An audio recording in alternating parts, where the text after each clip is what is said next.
राजस्थान में एक हफ्ते के बाद भी मुख्यमंत्री के चेहरे पर सस्पेंस बरकरार है। इसकी कई बड़ी वजहें हैं। इसमें जो सबसे बड़ा कारण है वह वसुंधरा राजे सिंधिया की राजनीतिक बिसात है, जिसे उन्होंने दिल्ली से लेकर राजस्थान तक बिछा रखी है।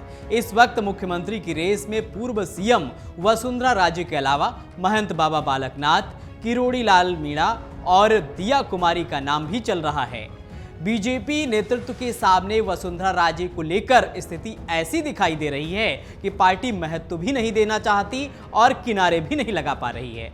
राजनीतिक गलियारों में खबर है कि वसुंधरा राजे के अलावा किसी और नेतृत्व को राजस्थान की कमान सौंपने की तैयारी की जा रही है और इसलिए मुख्यमंत्री के चुनाव में देरी हो रही है। इसकी वजहों को भी हम समझने की कोशिश करेंगे। सूत्रों की माने तो 2018 के विधानसभा चुनाव में पार्टी की हार के बाद से केंद्रीय नेतृत्व के खिलाफ बगावती तेवर अपनाने वाली वसुंधरा राजे अब दिल्ली में डेरा डाले हुए हैं। वह मुख्यमंत्री पद की दावेदारी नहीं छोड़ना चाहती। राजे पार्टी के अध्यक्ष जेपी नड्डा से तो मिल रही हैं, लेकिन प्रधानमंत्री नरेंद्र मोदी और अमित शाह तक भी अपना संदेश पहुंचाने की जुगत में लगी हुई हैं। हालांकि लाल कृष्ण आडवाणी जैसे पार्टी के पर्याय माने जाने वाले नेताओं को सलाहकार मंडली में शामिल करने वाली मोदी शाह की जोड़ी वसुंधरा राजे को बहुत अधिक वैल्यू देने के पक्ष में नहीं है। जिस तरह से वसुंधरा राजे राजस्थान की पूर्व मुख्यमंत्री रही हैं, ठीक उसी तरह से मध्य प्रदेश के पूर्व मुख्यमंत्री शिवराज सिंह चौहान रहे हैं। वहां भी मुख्यमंत्री के चेहरे पर सस्पेंस बना हुआ है, लेकिन शिवराज सिंह चौहान जीतने के बाद पार्टी के साथ बने हुए हैं और ऐसा कुछ भी नहीं कर रहे हैं जिससे केंद्रीय नेतृत्व को गलत संदेश जाए। दूसरी ओर राजस्थान चुनाव में पार्टी की जीत के बाद से लगातार बीजेपी के विधायकों के वसुंधरा राजे से मिलने का सिलसिला जारी रहा है। पहले बताया गया कि 20 बीजेपी विधायक वसुंधरा राजे से मिलने उनके घर गए हैं, उसके बाद संख्या 25 हुई और आखिर में 70 विधायकों के वसुंधरा राजे से मिलने का दावा किया गया। उसके बाद यह भी दावा किया गया कि वसुंधरा राजे के बेटे दुष्यंत सिंह ने अपने समर्थक विधायकों को रिसोर्ट में लेकर रखा है, जिससे केंद्रीय नेतृत्व के बीच गलत संदेश गया।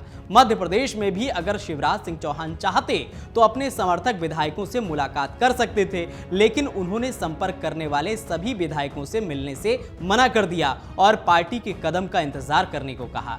जबकि वसुंधरा ने 5 साल तक केंद्रीय नेतृत्व से लगभग दूरी बनाए रखने के बाद अब मुख्यमंत्री बनने के लिए दबाव बनाना शुरू कर दिया है, जो केंद्रीय नेतृत्व करने के मूड में नहीं है।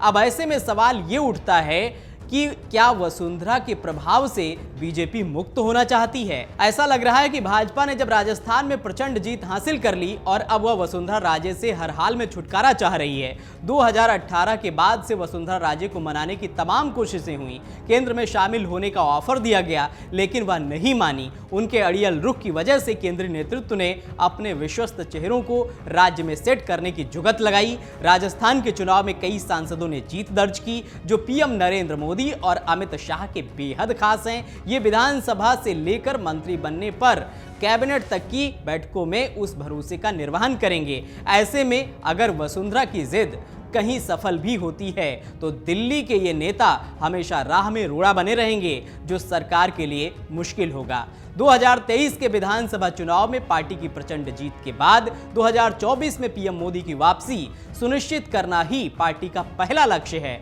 ऐसे में वसुंधरा की बहुत अधिक परवाह केंद्रीय नेतृत्व को नहीं है। सूत्रों ने बताया है कि राष्ट्रीय स्वयंसेवक संघ ने भी केंद्रीय नेतृत्व को पूरी छूट दे दी है। इसलिए मुख्यमंत्री के चुनाव में किसी ऐसे चेहरे को प्राथमिकता देने के बारे में सोचा जा रहा है जो अपने प्रभाव का इस्तेमाल कर पार्टी पर दबाव की राजनीति नहीं कर सके। ऐसे चेहरों में महंत बालकनाथ, दिया कुमारी और किरोड़ी मल फिट बैठते हैं। आपको बता दें कि वसुंधरा राजे उन नेताओं में शामिल हैं जो पार्टी लाइन से परे मनमर्जी से सरकार चलाती हैं और उन्हें जो सही लगता है केवल वही करती हैं। इसकी वजह से 2013 से 2018 के दौरान भाजपा सरकार में उनके कई फैसलों और प्रशासनिक गतिविधियों की वजह से कार्यकर्ताओं की नाराजगी मोल लेनी पड़ी थी। केंद्रीय नेतृत्व भी वसुंधरा के ही रुख को स्वीकार करने को मजबूर था, जबकि उनके कई फैसले नागवार गुजरे थे। इस बार पार्टी ऐसी किसी हालत को नहीं देखना चाहती है, इसलिए वसुंधरा राजे में ऐसा कोई राज नहीं है जिसे लेकर चलने की मजबूरी केंद्रीय नेतृत्व की है। राजस्थान के लिए बीजेपी ने राजनाथ सिंह को पर्यवेक्षक बनाया है। उनके साथ सरोज पांडे और विनोद तावड़े को भी पर्यवेक्षक की जिम्मेदारी दी गई है। वे सोमवार तक बीजेपी विधायकों के साथ बैठक कर मुख्यमंत्री के चेहरे पर निर्णय ले लेंगे। अगर आप ये वीडियो YouTube पर देख रहे हैं तो हमारे चैनल को सब्सक्राइब करें और बेल आइकन को दबाना ना भूलें। अगर आप Facebook पर ये वीडियो देख रहे हैं तो हमारे पेज को लाइक करें।